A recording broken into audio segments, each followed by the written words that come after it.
আসসালামু আলাইকুম রহমতুল্লাহি ওবরকাতুহু। সম্মানিত দর্শক, প্রধানমন্ত্রী তারেক রহমান বিশাল এক ঢাউস আকৃতির মন্ত্রিসভা জাতিকে উপহার দিয়েছেন। শুধু কি মন্ত্রিসভা, বিরাট ঢাউস আকৃতির একটি উপদেষ্টা পরিষদ, যাদের অনেকের ক্ষমতা প্রতিমন্ত্রীর পদমর্যাদায়, অনেকের ক্ষমতা পূর্ণমন্ত্রীর পদমর্যাদায়। তারা মন্ত্রণালয়ের উপর জেঁকে বসেছে তারেক রহমান সাহেবের প্রতিনিধি হিসেবে। তো মন্ত্রী এবং প্রতিমন্ত্রী, তারপর উপদেষ্টা মণ্ডলী সব মিলিয়ে এই যে মন্ত্রীর প্রোটোকলের অধিভুক্ত লোকের সংখ্যা কত হবে? আমি নিজে দেখেন রাজনৈতিক বিশ্লেষক হিসেবে বলতে পারি, আমি একজ্যাক্টলি এই মুহূর্তে সংখ্যা বলতে পারবো না। হয়তো ৮০ জন হবে, অর্থাৎ ৬০ জন মন্ত্রী, ২০ জন উপদেষ্টা, এরকম কিছু একটা হবে, অথবা ২-৪-৫ জন কম বেশি হবে। আপনারা কয়জন বলতে পারেন বলেন তো? পারবেন না। ২ নম্বর হলো যে প্রায় ৬০ জন মন্ত্রী বা ২০ জনের মতো উপদেষ্টা যারা হলেন, তাদের কয়জনকে আপনি ব্যক্তিগতভাবে চিনেন, তাদের নাম জানেন, তাদের কর্মকাণ্ড সম্পর্কে আপনার ধারণা আছে, বা তাদের যে অতীত ট্র্যাক রেকর্ড, সেখানে কয়জনের সফলতা আপনাকে মুগ্ধ করে এবং কয়জনের সফলতা, ব্যক্তিত্ব দেখে আপনার কাছে মনে হয় যে আমি ওইরকম হব? কেউ কি আছেন? আমি তো এরকম কাউকে দেখি না। এখানে যারা পুরনো আছেন, মন্ত্রী ছিলেন, তারা তো আসলে এর আগেও মন্ত্রী ছিলেন। পুরনো যারা এমপি আছেন, তারা এর আগেও এমপি ছিলেন। কাজেই ২০০১ সন থেকে ৬ সনে তারা যে কর্ম করেছেন, যদি মানে একেবারে ধর্মপুত্র যুধিষ্ঠির না হন, তাহলে এইবার এসে তারা ভালো কাজ করবেন, এটা হবে না। বরং অতীতে তারা যে কাজকর্ম করেছেন, ভালো কাজ করেছেন, এইবার বয়সের কারণে, অবস্থার কারণে ভালো কাজের পরিমাণ বাড়বে, আর বয়সের কারণে, অভিজ্ঞতার কারণে মন্দ কাজের পরিমাণ, ভালো কাজের পরিমাণ কমবে আর মন্দ কাজের পরিমাণ বাড়বে। কেন ভালো কাজের পরিমাণ কমবে? এই কারণে ভালো কাজ করার জন্য দৌড়দৌড়ি করতে হয়, নিজে অংশগ্রহণ করতে হয়, ছুটোছুটি করতে হয়, যেটা বয়সের কারণে তারা পারবেন না। অন্যদিকে মন্দ কাজের দুটো ধরন আছে। একটা হলো আপনার দুর্বলতা, অর্থাৎ আপনার বয়স হয়ে গেছে, আপনার দুর্বলতা এবং অক্ষমতার সুযোগ নিয়ে আশেপাশের লোক আপনাকে বিক্রি করবে। তো সেক্ষেত্রে অতীতের যে সমস্ত লোকজন বেখেয়াল ছিলেন, বেখবর ছিলেন, তারা এই সময়টাতে আরও বেখবর। অতীতে যারা বেল্ট পরতে একটু বাঁকা হয়ে যেত, সামনের বেল্টের যে বাটন রয়েছে সেটা বাঁকা হয়ে থাকতো, অনেক সময় অনেকে চেন লাগাতেন না, অনেক সময় ঠিকমতো ইন করতে পারতেন না। এখন এই বয়সে দেখা গেল তাদের সেই ঝামেলাগুলো আরও বাড়ছে। তাকে যারা বিক্রি করতে অতীতে, তারা বলতো যে মজা পেয়ে গেছি, আগে হুজুর মানে অর্ধেক চেন টানতেন, এখন তো পুরো চেন খোলা রেখে ঘোরাফেরা করেন। আগে হুজুরের জুতার মানে ময়লা লেগে থাকতো যেখানে সেখানে, এখন তো মানে জুতাই শুধু ময়লা লাগে না, জুতার উপরে যে প্যান্ট আছে, প্যান্টও ময়লা লাগে, হুজুর দিদারসে ঘুরছে। কাজেই তাকে বিক্রি করা যাবে, বহুবার বিক্রি করা যাবে। এই গেল একটা। আবার কিছু লোক আছে যারা আসলে নিজেরাই দুর্নীতিবাজ, এবং তারা দুর্নীতি করে আনন্দ পায়, মজা পায়, সুখ পায়, শান্তি পায়, এবং তাদেরকে আপনি যত ভালো কাজ করতে বলেন না কেন, তাতে তারা স্বস্তি পায় না, দুর্নীতি করেই তাদের মজা। এই মানুষগুলো পরিণত বয়সে এই অতীতের অভিজ্ঞতা, গত ১৭ বছরের সে দুর্বিষহ যন্ত্রণা, এবং এই সময়টিতে তাদের যে অবিশ্বাস যে সরকার কতদিন টিকে, এর ফলে খুব দ্রুত তারা যেভাবে দুর্নীতির সাথে জড়িয়ে পড়বেন, এতে করে দুর্নীতির সংখ্যা, পরিমাণ, বিস্তৃতি জ্যামিতিক হারে বাড়বে। এই হলো অবস্থা। অন্যদিকে যারা নতুন আছেন, যারা চেনেন না, তাদের অনেকগুলো মনস্তাত্ত্বিক সমস্যা হবে।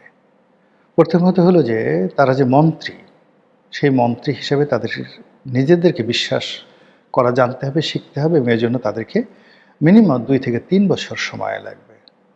আমরা যখন এমপি হলাম, প্রথম এমপি হলাম, আমার যে একটা কমান্ডিং ভয়েস আছে, আমি যে কিছু একটা করতে পারি, এটা বুঝতে আমাদের ৩-৪ বছর সময় লেগে গেছে। কোথায় স্বাক্ষর করতে হবে, কোথায় হা বলতে হবে, কোথায় না বলতে হবে। তো সেটা একটা এমপির যদি এই অবস্থায়, মন্ত্রীর তো আরও অবস্থা, সেখানে অভিজ্ঞতাটা বিশাল ব্যাপার।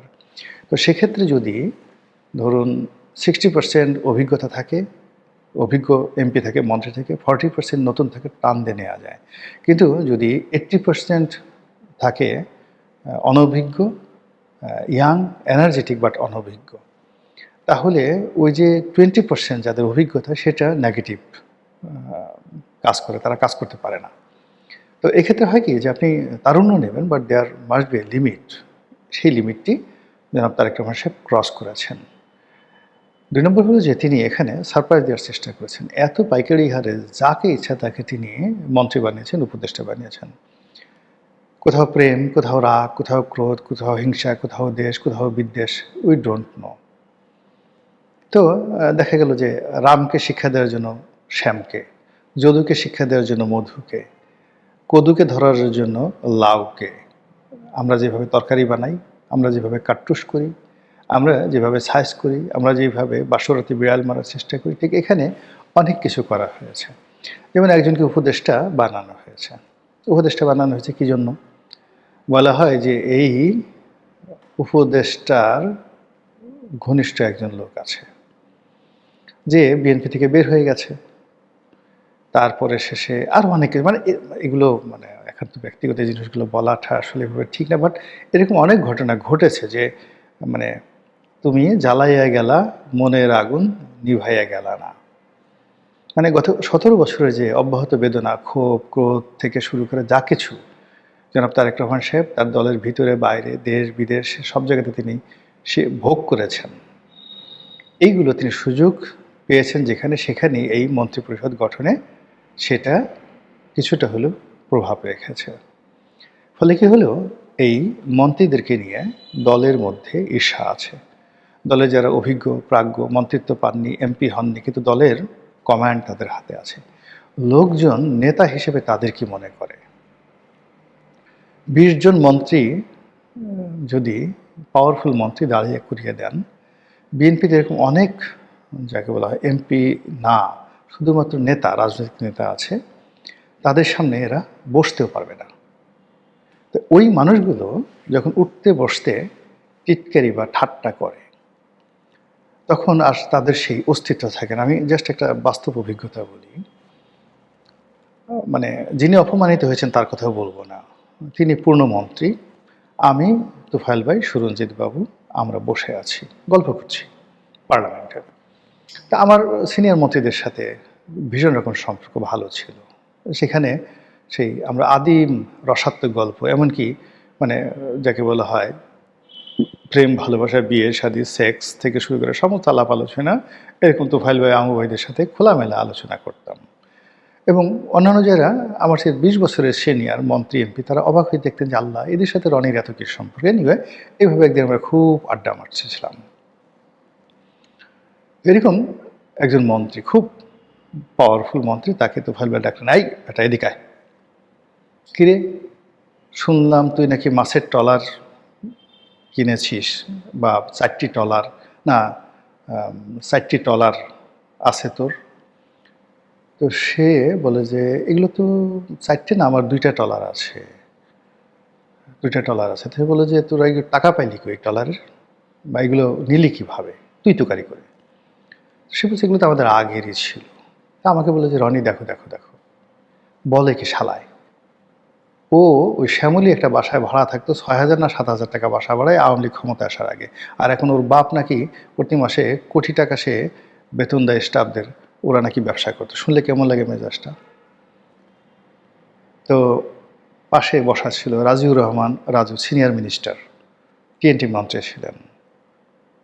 তো রাজু ভাই বললেন যে এই তোরে যে ওই যে আইজিএক্স লাইসেন্স, ওই যে ভিওআইপি করার যে লাইসেন্স দিছি, ওটা কি আছে না বিক্রি করে খেয়েছিস? তো সেই মন্ত্রী না না না না না কী বলেন, মানে কী যে একটা অবস্থা, আপনি না দেখলে বুঝতে পারবেন না। তো এভাবে হয় কি, পার্লামেন্টের ভিতরে সিনিয়র নেতাদের দ্বারা উঠতে বসতে জুনিয়ররা এইভাবে লাঞ্ছিত, অপমানিত হন, উঠতে বসতে অপমানিত হন। এবং রাজনীতি যে কত খারাপ এটা আপনি বুঝতে পারবেন না। একজন ডিসির কাছে একজন পিওনে যেভাবে হাত জোড় করে দাঁড়িয়ে থাকে, আর রাজনীতিতে একজন সিনিয়র নেতার কাছে, সিনিয়র মন্ত্রীর কাছে, রাজনীতিতে যাদের মাসেল পাওয়ার আছে, মাইটি পাওয়ার আছে, তাদের কাছে বড় বড় মন্ত্রী এমপি যারা ধরেন শেখ হাসিনা, তারেক জিয়া, খালেদা জিয়া, জিয়া, বঙ্গবন্ধু এদের দয়ায় বা এর সাথে দয়ায় মন্ত্রী এমপি হয়েছেন, তারা ওদের পায়ের কাছে বসে থাকতো। যেমন ধরুন ঢাকাতে আবু হোসেন বাবলা বা শহীদুর রহমান ট্যাপা কিংবা কাজী ফিরোজ রশিদ, মানে যাদের মাসেল পাওয়ার ছিল, কিংবা ধরুন ঢাকাতে একসময় ন্যাশনাল ব্যাংকের চেয়ারম্যান ছিলেন এম এ রেজা, যারা সবাই দুম্বা রেজা বলতো, খুব সন্ত্রাসী টাইপের লোক ছিলেন, ন্যাশনাল ব্যাংকের চেয়ারম্যান ছিলেন। তো ওনাদের এরশাদ ক্যাবিনেটে এত পাওয়ার ছিল যে ফুল ক্যাবিনেট মিনিস্টারদেরকে যদি তারা গালের উপর চর থাপ্পড় বসায় দিতেন, টু শব্দ করার ক্ষমতা ছিল না। শেখ হাসিনার ক্যাবিনেটও আমি এই অবস্থা দেখেছি। অনেক জুনিয়র মন্ত্রী এমপি, নতুন মন্ত্রী এমপি এরকম সিনিয়রদের দ্বারা উঠতে বসতে লাঞ্ছিত হতেন। ফলে এই যে তারেক রহমান সাহেব যে ক্যাবিনেট করেছেন, তিনি হয়তো তার সামনে কেউ বলবে না, কিন্তু এই যে তার যারা মন্ত্রী এমপি, অনেকে এলাকাতেই ঢুকতে পারবে না, এলাকাতে যেতে পারবে না। এখান থেকে ঢাকা থেকে দেখা গেল সংগঠনের পক্ষ থেকে এমন একটা পিন মেরে দেওয়া হবে, এলাকায় দেখা গেল যে ছাত্রদলের পোলাপান, যুবদলের পোলাপান মন্ত্রী এমপির বিরুদ্ধে ঝাড়ু মিছিল শুরু করেছে, মঞ্চ ভাঙচুর করা শুরু করে দিয়েছে। এটা হলো রাজনীতি। তো এই জন্য হয় কি, রাজনীতির একটা অ্যালগোরিদম আছে। সেই অ্যালগোরিদমের বাইরে যখন এরশাদের জমানা থেকে যাওয়া শুরু হয়েছে, তখন থেকে আসলে রাজনীতি থাকেনি।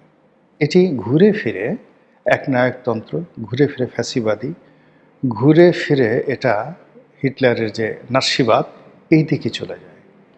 এবার যে পার্লামেন্টারি কমিটিগুলো হলো, এখনও পুরোটা হয়নি, 2-4টা হলো। এখানে যেভাবে প্রশাসকগুলো নিয়োগ হলো, যেভাবে ক্যাবিনেট গঠিত হলো, যেভাবে মন্ত্রী পরিষদের বিভিন্ন লোকদেরকে সিলেকশন করা হলো, যেভাবে মনোনয়ন দেওয়া হলো, আমার কাছে মনে হয় না যে বিএনপির দ্বিতীয় কোনো ব্যক্তি আছেন তারেক রহমান সাহেব ছাড়া, যিনি বলতে পারেন যে এই বিষয়গুলো নিয়ে আমার সঙ্গে আলোচনা হয়েছে, এই বিষয়গুলো নিয়ে আমরা আলোচনা করেছি, মতামত দিয়েছি এবং jointly we have taken the decision.